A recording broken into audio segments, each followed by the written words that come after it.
Hi hello welcome to my channel సుజీతో సరదాగా. ఈ రోజు నేను మీకోసం చేయబోతున్నా అంటే చికెన్ చేస్తున్నానండి. చికెన్ లాస్ట్ టైం చేస్తారు కదా, మళ్ళీ ఇప్పుడు ఏంటంటే స్పెషల్ గా రెస్టారెంట్ స్టైల్లో చేస్తున్నానండి. చికెన్ పచ్చిమిరపకాయ కర్రీ చేస్తున్నానండి. ఇప్పుడు ఏ విధంగా చేసుకోవాలో నేను మీకు చూపించేస్తాను, ఒకసారి చూసేయండి. ముందుగా పచ్చిమిరపకాయలు తీసుకున్నానండి. ఒక 20 పచ్చిమిరపకాయలు తీసుకున్నాను. అలాగే 2 ఆనియన్స్ తీసుకున్నానండి. 2 ఆనియన్స్, వెల్లుల్లి అండి ఒక 10 రెబ్బలు తీసుకున్నాను.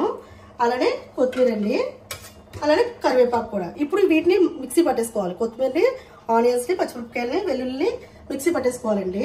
మిక్సీ పట్టేసుకుని పేస్ట్ చేసుకోవాలి. తర్వాత నేను చికెన్ని ఒక మూడు సార్లు కడిగేసుకున్నానండి శుభ్రంగా. ఇప్పుడు దీంట్లో వేసేసి ఆ పేస్ట్ని మ్యారినేట్ చేసేసుకోవాలి. ఇప్పుడు నేను మీకు ఎలా చేయాలో నేను చూపించేస్తాను, చూసేయండి. ఇందులో కొత్తిమీర వేసుకుంటున్నానండి. ముందు మిక్సీలో అడిగిన కొత్తిమీర వేసేసుకోవాలి. కొత్తిమీర వేసేసుకున్న తర్వాత అలానే చిల్లీ, ఆనియన్స్ కూడా వేసేసుకోవాలండి. దీన్ని మెత్తగా కొంచెం పేస్ట్ లాగా చేసేసుకోవాలి.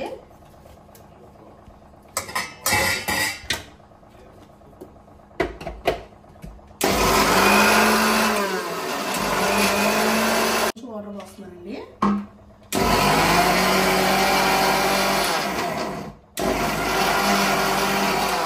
చిల్లీ, కొత్తిమీర, ఆనియన్స్ కలిపి పేస్ట్ చేసేసుకున్నాను కదా.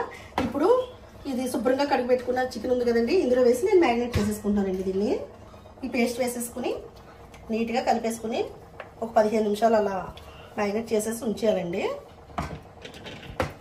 చూసారు కదా, ఈ చికెన్లో శుభ్రంగా ఇలా మ్యారినేట్ చేసేసుకోవాలండి. ఇందులో కారం గట్ట అలాంటివి ఏమి వేయకూడదు. ఇది రెస్టారెంట్ స్టైల్లో చేస్తారండి. అదే విధంగా నేను మీకు చేసి చూపిస్తున్నాను. ఇది ఒక 15 నిమిషాలు పక్కన పెట్టేసుకోవాలండి. చూసారు కదండి ఎలా మ్యారినేట్ అయిపోయిందో. ఒక 15 నిమిషాలు పక్కన పెట్టేసుకుని ఉంచుకుందామండి, మూత పెట్టేసుకుని. ఇప్పుడు కడాయి పెట్టుకుని స్టవ్ వెలిగించుకోవాలండి. స్టవ్ వెలిగించుకుని ఆయిల్ పోసుకోవాలి. నేను ఒక 10 టేబుల్ స్పూన్ ఆయిల్ పోస్తున్నానండి. చూసారు కదా, ఒక 10 టేబుల్ స్పూన్ ఆయిల్ వేసాను కదండి. ఆయిల్ కొంచెం వేడవనివ్వాలండి. ఆయిల్ వేడైపోయింది కదండి. దాల్చిన చెక్క ఒక 2 ముక్కలు వేస్తున్నానండి. అలాగే యాలకులు ఒక 2 వేస్తున్నానండి. అలానే లాలిపళ్ళు ఒక 6 వేస్తున్నానండి. ఇప్పుడు జీలకర్ర కూడా వేసుకోవాలండి. ఒక 2 టేబుల్ స్పూన్ జీలకర్ర వేస్తున్నాను.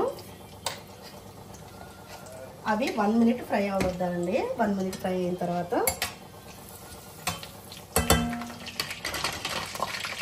ఇప్పుడు కరివేపాకు కూడా వేసుకోవాలండి.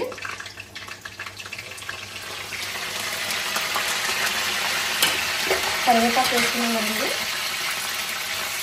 నేను ఒకసారి కలుపుకోవాలి. ఇలా ముందుగానే మ్యారినేట్ చేసి పెట్టుకున్నాం కదండి చికెన్ని. ఇప్పుడు ఇందులో వేసేసుకోవాలండి. హాఫ్ అన్ అవర్ అయిపోయింది, ఇప్పుడు వేసేసుకోవాలండి.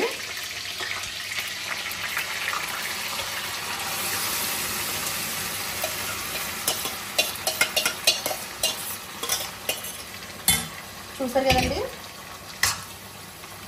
దీన్ని వేసేసుకుని చక్కగా కొంచెంసేపు కలిపేసుకోవాలండి. ఒక 1 మినిట్ ఇలా కలిపేసుకుని దీన్ని మూత పెట్టి మగ్గనివ్వాలండి. ఇందులో కారం అలాంటివి ఏమి వేయకూడదండి. ఇదే కారంతోనే, పచ్చిమిరపకాయల కారంతోనే ప్రిపేర్ చేసేసుకోవాలండి. చక్కగా ఉడకనిద్దాం. ఇప్పుడు నేను మూత పెట్టేసుకుంటానండి. మళ్ళీని ఒకసారి మూత తీసి చూసుకుందామండి. చూసారు కదా, ఉడుకుతుంది కదండి. ఈ టైంలో సాల్ట్ వేసేసుకుంటానండి. నేను ఒక 2 టేబుల్ స్పూన్ సాల్ట్ వేసేసుకుంటున్నాను. అలానే కొంచెం పసుపు వేస్తానండి. కారం అయితే వేయను, కొంచెం పసుపు వేస్తున్నానండి.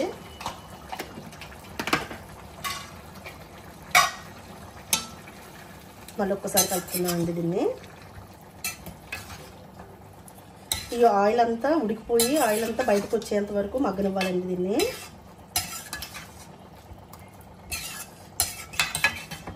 గ్రీనీగా ఉంటుందండి కర్రీ. ఇది కొంచెం రెస్టారెంట్ స్టైల్లో గ్రీనీగా ఉంటుంది, ఎందుకంటే మనం కారం వేసుకోవట్లేదు కదా.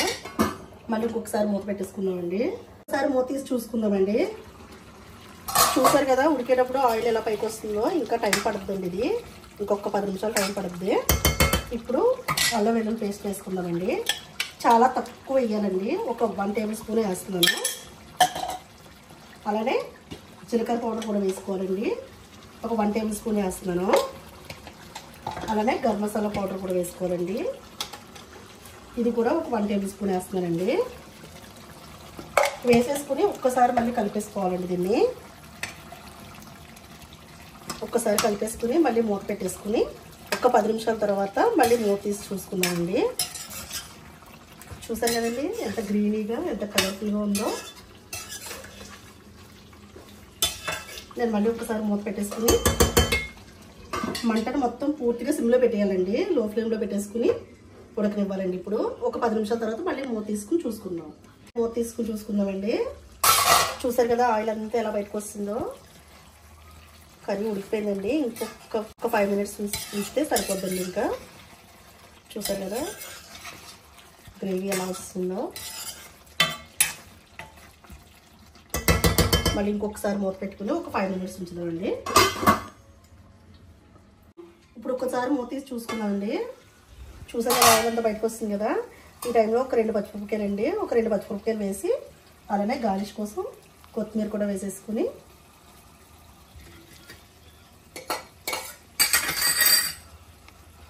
ఒక్కసారి కలిపేసుకుందామండి. చూసారు కదా ఆయిల్ అంతా బయటకు వస్తుంది కదా. ఇంకా అయిపోయిందండి కర్రీ. ఇంకా స్టవ్ ఆఫ్ చేసేసుకుని టేస్ట్ ఎలా వచ్చిందో మీకు చెప్తానండి. చూసారు కదా నా style restaurant chicken chilli curry అయిపోయిందండి. ఇప్పుడు నేను దీన్ని టేస్ట్ చేసి ఎలా వచ్చిందో నేను మీకు చెప్తాను. తప్పకుండా నా ఛానల్ని సబ్స్క్రైబ్ చేసుకోండి. స్టవ్ ఆఫ్ చేసేసుకుంటున్నానండి. ఇప్పుడు స్టవ్ ఆఫ్ చేసుకుని ఒక కప్లో తీసుకున్నామండి.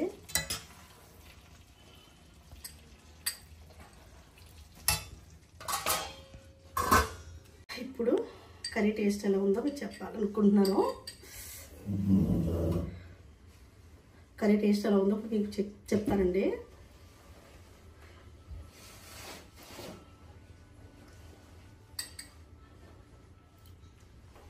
సూపర్ అంటే సూపర్ వచ్చిందండి.